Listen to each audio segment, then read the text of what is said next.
Assalamualaikum warahmatullahi wabarakatuh. Waalaikumsalam warahmatullahi wabarakatuh. Pernahkah kita merasakan jenuh dalam bekerja ini? Atau bosan? Atau sebenarnya tidak enakan? Bahkan kalau hari Senin misalnya, itu sudah sumpetnya gimana? Berat langkah itu pergi ke kantor atau tempat bekerja. Ya, banyak orang yang bekerja di mana bekerja itu tidak lagi menikmati. Nah, sekarang kita akan berbincang seputar jadikan pekerjaan itu sebagai hobi. Saya sudah bersama narasumber yang luar biasa ini, Pak Edwan. Assalamualaikum Pak Ed. Waalaikumsalam. Assalamualaikum. Beliau ini sebagai jurnalis, ya, boleh pakai Pak Ed, jurnalis, Ya. sebagai penggerak literasi, ya, Ya. luar biasa nih. Jadi Pak Ed, kira-kira beri kami sesuatu agar pekerjaan itu menjadi hobi. Apa rahasianya nih? Silakan Pak Ed. Oke. Terima kasih banyak Pak Zul. Pak Kepala Cabang HI Tinggian juga sangat luar biasa. Masya Allah. Assalamualaikum warahmatullahi wabarakatuh. Waalaikumsalam. Para pemirsa semuanya, terkait dengan apa yang disampaikan oleh Pak Zul tadi tentang pekerjaan sebagai hobi. Pekerjaan sebagai hobi, ya. Iya. Ya, sebenarnya bagi kami sendiri bahwa setiap pekerjaan itu pasti ada tantangannya. Setiap pekerjaan ya. Betul, itu pasti ada tantangannya. Mhm. Ada tantangannya, ada mungkin semacam perjuangan juga ada, gitu kan. Nah, apapun pekerjaan yang kita lakukan itu, yang kita lakukan itu, pasti ada beratnya, gitu, pasti ada, gitu kan. Betul. Ya. Pasti ada tingkat kesulitan juga ada, gitu kan. Tapi bagi kami sendiri bahwa apapun pekerjaan yang kita lakukan itu memang ya ketika kita hadapi dengan terlalu serius, hadapi dengan beban pikiran, pikiran yang ya sengaja untuk diberat-beratkan, itu memang semuanya itu kelihatannya susah Ya. Kelihatannya memang Pak, ini sulit sekali gitu kan, apakah bisa selesai atau enggak pekerjaan kita, gitu kan. Nah, memang khusus selama ini terus di Kota Bukit Tinggi ini ada beberapa pekerjaan tuh, mungkin program-program yang kita laksanakan, Iya, gitu kan. betul. Pertama mungkin di samping pekerjaan kita sehari yang sebagai tugas meliput, Liput, gitu kan, ya. untuk berita kegiatan semacam, gitu kan. Ya, tentu ada hal-hal lain yang bisa kita lakukan di sini, gitu. Ya, seperti misalnya terobosan atau inovasi yang mungkin ada dalam pemikiran kita, yang mungkin kira-kira bisa lah kita laksanakan di sini, gitu kan. Ya, contohnya seperti program literasi ini. Iya, betul ya. Di program literasi ini kan itu kan gagasan dari media kita juga, dari sumber juga, gitu kan. Ya, jadi mungkin perlu diketahui juga oleh pemirsa kita, beliau ini adalah sebagai redaktur di Sumbar, khusus halaman Ketinggiagam, ya. dan juga ada 2 halaman itu, Solo dan Pasaman Barat, gitu kan. Dan kami dipercaya untuk menjadi redakturnya, gitu kan. Ya itu. Jadi memang gerakan untuk literasi ini, sahabat, itu memang di rakyat Sumbar itu luar biasa. Jadi mungkin yang ini ya, yang belum kenal dengan rakyat Sumbar atau sudah ini aktor di belakangnya. Dan itu kan harus setiap hari terbit ya. Setiap hari terbit loh. Jadi kan kadang-kadang ya kita aja dalam bekerja tuh malas. Contoh kayak abang baca tuh jenuh lihat komputer gitu. Itu cara merefreshnya gimana tuh Pak? Pernah nggak dikejar-kejar tayang itu? Gimana tuh? Tiap hari kita tayang. Jadi tiap hari kita kejar tayang, gitu kan. Jadi tiap hari dikejar tayang. Artinya bahwa kalau istilah di Quran kan dikejar deadline, istilahnya. Dikejar deadline, gitu kan. Nah, artinya ketika kita dikejar deadline, mestinya halaman itu harus selesai jam sekian, gitu kan. Halaman itu selesai jam sekian. Nah, makanya kita mencoba untuk bukan penekanan ya, meminta kepada wartawan di daerah, tim di daerah untuk mengirim beritanya jangan sampai terlambat. Oh gitu ya. Jangan sampai telat, gitu kan. Karena kita tidak deadline, misalnya halaman Ketinggiagam jam sekian, gitu kan. Nah, atau secara keseluruhan halaman kita tuh harus selesai jam 10 harus selesai, jam 9 harus selesai. Nah, makanya kita apa namanya, minta kepada Tim di daerah agar mengirim bertanya jangan terlalu lambat, jangan terlalu sore atau terlalu malam gitu kan, tolong dipercepat sedikit gitu, seperti itu. Nah, karena alasannya ya kita di kejadian lain tadi. Jadi tapi nggak stres ya. Ya. Bagaimana itu cara menghadapi? Nah, kalau stres itu pasti ada, Pak. stres pasti ada ya. Stres itu pasti ada. Hanya selama ya udah 14 tahun ya. 14 tahun ya. 14 tahun dah. 2007 sampai sekarang gitu kan. Belakangan ini bekerja di media gitu kan. Mungkin yang terlama di Sumber ini. Masya Allah. Senior lah, senior ya. Dibilang senior. Iya. Masih ada juga yang masih ada yang senior ya. Iya. Bisa ada kita gitu kan. Tapi artinya 12 tahun itu memang pasti rasa stres ada, rasa bosan itu pasti ada. Iya. Tapi untuk menghilangkan rasa bosan dan stres itu tadi jadikanlah pekerjaan itu sebagai hobi kita. Oh, nah itu dia. Jadi kalau kita menjadikan itu sebagai hobi kita bisa enjoy, kita bisa relax, santai gitu kan.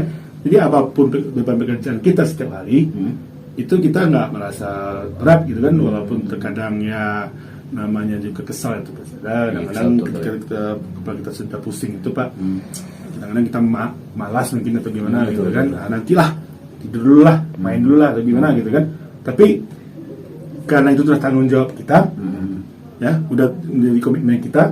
Artinya bahwa pekerjaan itu ya dengan sendirinya selesai juga Pak. Jadi hobi tadi ya. Jadi hobi tak sekedar hobi, tapi di balik itu ada kedisiplinan, kemudian ada komitmen, loyalitas Pak. Loyalitas itu penting Pak. Iya penting. Jadi tidak mungkin kita bekerja sebagai hobi, tapi yang sebenarnya sudah tanggung jawab kita ini selesaikan, kita tidak juga selesaikan gitu ya. Kita wajib selesaikan gitu kan. Selesaikan ya. Walaupun ya mungkin setelah kita ke lapangan itu mau melihat komputer itu rasanya mau lihat apa gitu kan. Mungkin kita lihat malu halus tuh gimana gitu kan. tapi kesal aja kan gitu kan. Tapi artinya memang itu memang harus kita hadapi tiap hari gitu kan. Dan mungkin semua wartawan pun juga akan seperti itu Pak. Begitu ya, betul. Tapi ini menarik Pak. Apakah kan gini nih, tubuh manusia ini memiliki daya tahan yang berbeda-beda. Apakah ketika bekerja kita rasakan sebagai hobi, dampaknya juga akan menimbulkan imunitas tubuh atau gimana nih Pak? Ya minimal ketika kita bisa menghilangkan rasa stres kita Pak, juga mungkin imunitas itu tumbuh dengan sendirinya itu Pak. Tumbuh dengan sendiri ya. Jadi walaupun istilah sekarang ini ada pandemi segala macam lah, gitu kan, tapi karena kita bergerak terus, karena kita terus gitu kan, aktif terus mungkin dan bergerak ke sana ke sini, akhirnya tumbuh dengan sendirinya aja Pak. Tumbuh dengan sendirinya ya. Walaupun ya namanya penyakit itu sakit itu pasti ada. Sakit pasti ada. Tapi selama ini 14 tahun itu yang sakit lama jarang. Kalau sakit yang parah mungkin nggak tahu. Masya Allah. Ini juga karena refresh pikiran kali ya. Artinya yang sakit sampai dirawat nggak ada Pak. Nggak ada ya sama. Masya Allah. Kalau kena bencana nggak ada. Tapi mungkin kan insiden lain mungkin ada. Tapi itu bagian dari risiko pekerjaan. Risiko pekerjaan ya. Jadi untuk menjadikan hobi, pekerjaan sebagai hobi ada disiplin, loyalitas, apa tadi lagi Pak? Komitmen ya, komitmen dengan pekerjaan. Dan hadapilah pekerjaan itu dengan rasa santai, enjoy, relax, santai, enjoy ya betul. Sama kita kayak kita menjalankan hobi kita ya. Misalnya hobi kita olahraga, pasti kita melakukan olahraga itu dengan enjoy ya Pak ya, dengan nikmat, santai gitu kan. Betul ya. Dan seperti itu juga menjalani pekerjaan yang berat, yang berat ini Pak. Iya. Dan sahabat, memang ternyata ini ya, ini bahasanya membaca dan menulis. Saya tidak terbayangkan perintah membaca dan menulis kan ada di dalam Al-Quran. Tapi jujur saja, mungkin saya tidak katakan orang, membaca itu sesuatu yang kita malas Pak ya. Apalagi kalau memperhatikan detail begitu ya, tulisan. Ya kita sudah aja yang membaca jadi ini juga malas kita gitu ya. Bagaimana dengan penonton kita? Jangan-jangan juga sama kan? Kalau melihat-lihat WA itu gini-gini kan bisa. Tapi bagaimana membaca detail begitu, kemudian memahami konsep itu yang itu ya. Artinya mungkin kalau para pemirsa atau para pembaca atau para penonton mungkin kalau mengetik HP mungkin rasanya matanya mungkin nggak pernah bosan gitu kan? Iya. Kalau main HP begini ya? Main HP lancar. Lancar. Mengetik WA mungkin lancar. Lancar ya betul. Tapi coba mengetik tulisan. Mengetik tulisan ya betul ya. Kira-kira bisa nggak sesantai ketika kita mau mengetik? Iya betul ya. Kan? Itu aja. betul. Walaupun sebenarnya cara kerja kan sama, kita Iya, sama iya. main tangan mengetik Iya, gitu iya, kan. iya. Tapi artinya kalau kita di mengetik tulisan Iya. itu kan konsepnya kan berbeda lah Iya. dengan membuat pesan di WA gitu kan. Iya, iya. Oke. Tapi ada satu lagi nih Pak. Kalau seandainya nih pemirsa kita nih, terutama yang wilayah kerja tadi ya, wilayah kerja Rakyat Sumbar bagian utara di sini Pak ya? Iya, bagian Iya, utara lah. bagian utara ya. Kalau ternyata pemirsa kita, penonton kita, mereka mau mengirim tulisannya ke media Rakyat Sumbar. Mereka nih hobi nih, sudah hobi nulis nih. Iya. Kadang-kadang bagaimana kan bagaimana lah terbit tulisan saya Iya. di ini. Apa saja nih? Apakah atau berita yang ada di daerah misalnya mungkin nggak tahu atau Iya. kontributor Pak Ed di situ, apakah juga boleh dikirim ke Pak Ed? Ya, kalau misalnya kita di daerah masing-masing, misalnya kita kan ada kontributor ada di beberapa daerah. Ada, gitu. ya. Nah, bagi misalnya ada yang ingin mengirim tulisan ke Sumbar, bisa langsung ke kontributor yang bersangkutan juga bisa. Oh bisa ya? Atau mungkin seperti guru misalnya ingin mengirimkan tulisan atau artikelnya, itu bisa langsung ke Gmail kantor juga bisa, Berkata lebih bisa? Gmail saya juga bisa, Gimana Pak bisa? dan ke WA saya juga bisa. WA juga bisa. Nanti ditulis dilihat di kolom komentar nanti ya. Nah, ya. Diselipkan di Iya. situ. Jadi kebanyakan ya seperti yang saya sampaikan di pertemuan sebelumnya ya Pak ya, bahwa kalau bagi guru yang ingin guru, siswa atau siapa saja yang ingin mengirimkan artikel tulisannya, bisa lewat Gmail saya juga bisa di trisno@7@gmail.com atau di nomor WA di 0813 734 4105.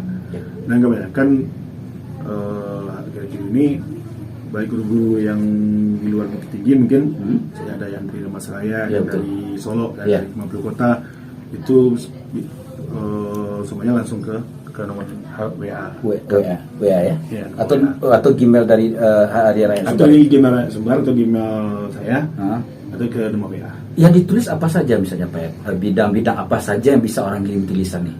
Ya, tema tulisan itu kan beda-beda. Beda-beda ya. Nah, ada yang tema tentang pendidikan, Pendidikan, ada oke. yang tema tentang budaya, Oke. tentang sejarah juga bisa, gitu Sejarah, kan. oke. Nah, itu ada macam-macam. Kalau ada berita-berita unik, misalnya tulisan musik, boleh Betul, juga ya? unik juga bisa. Ah. Nah, misalnya ada tulisan unik atau picture unik yang ada di daerah itu, ya bisa juga silakan dikirimkan ke email gitu kan. Oh iya ya. Nanti kita bisa atur di halaman daerah masing-masing. Masya Allah. Pak Ed, Atau ngomongin pendidikan, bisa kita masukkan di halaman pendidikan atau halaman budaya sastra gitu kan. Masya Allah, dahsyat sekali. Terakhir Pak Ed, tips agar ada sebuah ungkapan agar atau apalah namanya sebagai kata penutup dari Pak Ed agar menikmati pekerjaan ini sebagai hobi mungkin apa nih Pak Ed? Ya.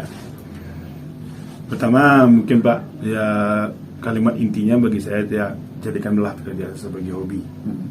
Dan apapun pekerjaannya akan terasa ringan jika kita sungguh-sungguh, jika kita menghadapinya dengan ibadah juga menimba.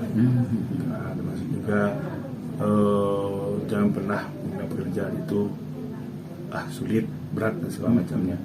Karena semuanya itu bisa kita lakoni, bisa kita lakukan asal kita menghadapinya dengan enjoy dan santai. Kecil dan santai. Ah. Gitu ya Pak. Baik, Dan jangan lupa berdoa Pak. jangan lupa berdoa ya. Baik sahabat, terima kasih dan sebuah inspirasi dapat dari sahabat kita Pak Edward. Yang jelas kita doakan beliau sehat ya dan terus menikmati pekerjaan ini dan semoga kita juga dapat menikmati pekerjaan kita. Yang jelas ada orang sebelum dapat kerja ingin mencari lamar pekerjaan begitu Iya. kemana-mana gitu ya. Iya, betul. Begitu dapat pekerjaan bosannya minta Bosannya ampun. minta ampun. Jadi sebenarnya apa yang salah, mindset kita yang salah tentang dunia pekerjaan. Malah Jadi, baru kerja ya baru sekian bulan atau berapa? Iya, udah bosan. udah bosan. Kan? Nah, akhirnya dia nggak enjoy. enjoy ya, maka kayak tadi ya ulang kembali putar videonya karena ini memang beliau nikmati luar biasa. Terima kasih atas tontonannya. Assalamualaikum warahmatullahi wabarakatuh. Waalaikumsalam warahmatullahi wabarakatuh.